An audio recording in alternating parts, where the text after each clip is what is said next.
যেমন আমি শুনছি শিবা শানু ইলেকশনে দাঁড়াতে চেয়েছে, শিবা শানুকে বলছে উপরের থেকে নিষেধ আছে, আপনি দাঁড়াতে পারবেন না।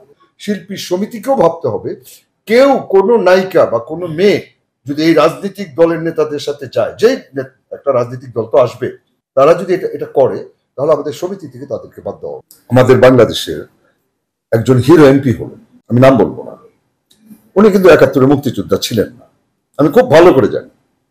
আমার চোখের সামনে উনি মুক্তিযোদ্ধা ছিলেন না, উনি ছিলেন পাকিস্তানিদের পক্ষের লোক। ঠিক যখন আওয়ামী লীগ সরকার আসলো তখন শোনা গেল উনি একজন মুক্তিযোদ্ধা ছিলেন। এই দেশের এই হাসিনার কোনো বিচার আছে নাকি? আমার কাছে খুব কষ্ট লেগেছে কথাটা শুনে, যে একটা শিল্পী ইলেকশনে দাঁড়াতে পারবে না, তার উপরের থেকে নির্দেশ আছে। এটা কি রে ভাই? উপরে কে এটা? মানে এটা কি মোদি না ডাইনি হাসিনা? কে?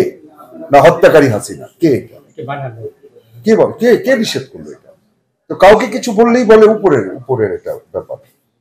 ভাই এত উপরে চলে গেলেন আপনারা। আপনারা শিল্পী, আপনাদের বোঝা উচিত যে আমরা শিল্পী, আমরা পরিচালক, আমরা প্রযোজক, আমরা একটাই দল। শিবা শানুর কি ইলেকশনে দাঁড়ানোর যোগ্যতা ছিল না নাকি ছিল না? তার মনে একটা স্বপ্ন তো আছে যে আমি ইলেকশনে দাঁড়াবো, পাশ করব, তার স্বপ্নটাকে আপনি ভেঙে দিবেন কেন?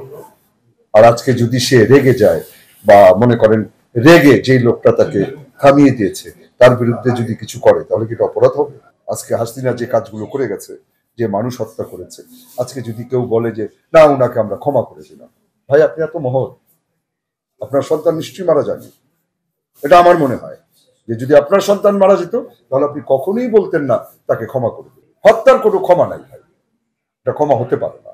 আর আপনারা একটা জিনিস খেয়াল করবেন, আপনারা হুট করে বলবেন না যে লোকটা তো 2 দিন আগে আওয়ামী লীগের পিছে পিছে দৌড়িয়েছে, সে এখন বিএনপি করছে। না, আসলে ব্যাপারটা তা না।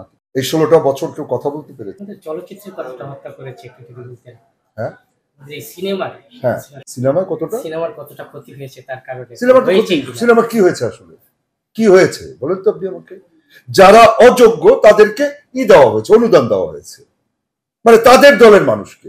আরে পুরস্কারও দেয় তাদের দলের মানুষকে। মানে আমি নাম নিব না, নাম নিলে হয় কি আমাদের শিল্পীদেরকে ছোট করা হয়। এমন শিল্পী আছে সে 2টা পুরস্কার পেয়েছে, তাকে তো আমার কাছে এখনো অভিনেত্রী মনে হয়। এখন কোন মেয়ে একটা নেতা দ্বারা, তার নেতার ঘরে ঘুমায়, নেতা তার ঘরে ঘুমায়, সে তো ভাই 2টা কেন 10টা পুরস্কার। তবে আমাদের চলচ্চিত্রে এখন এটা ভাবতে হবে, আমাদের শিল্পীদেরও ভাবতে হবে, শিল্পী সমিতিকেও ভাবতে হবে, কেউ কোনো নায়িকা বা কোনো মেয়ে যদি এই রাজনৈতিক দলের নেতাদের সাথে যায়, যে একটা রাজনৈতিক দল তো আসবে, তারা যদি এটা করে তাহলে আমাদের সমিতি থেকে তাদেরকে বাদ দেওয়া হবে। এটা হলো আমার কথা। যে এই নেতাদের কাছে মেরা যাবে কেন? মনে করেন একটা মিনিস্টার, তথ্যমন্ত্রীর কাছে আমাদের যেতে হবে। তো আমার যেটা ধারণা, এখন থেকে আমরা পুরুষরা যাই, কোনো নায়িকাকে সঙ্গে নিব না।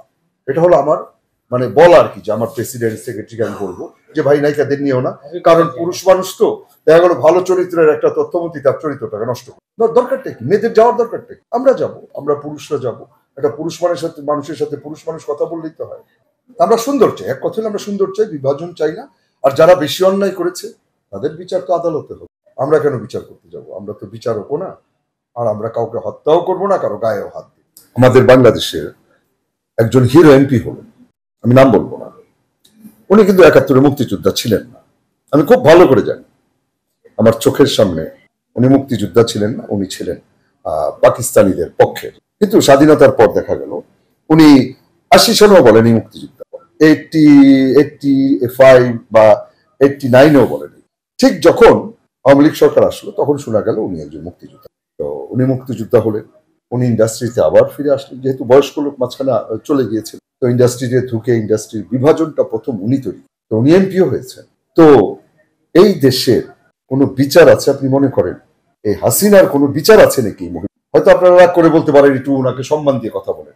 ওনাকে সম্মান দেওয়ার কিছু নাই। যে আমার বাচ্চাকে হত্যা করেছে তাকে আমি কি সম্মান দিয়ে কথা বলবো বলেন তো আপনি আমাকে? ছোট ছোট বাচ্চা, ক্লাস 8-এর একটা বাচ্চা তার পাওটা কেটে ফেলেছে, সে কাঁদতেছে বিছানায় পড়ে, আমি তাকে কি সম্মান দিয়ে কথা বলবো? এটা কি রাজনীতি বলে?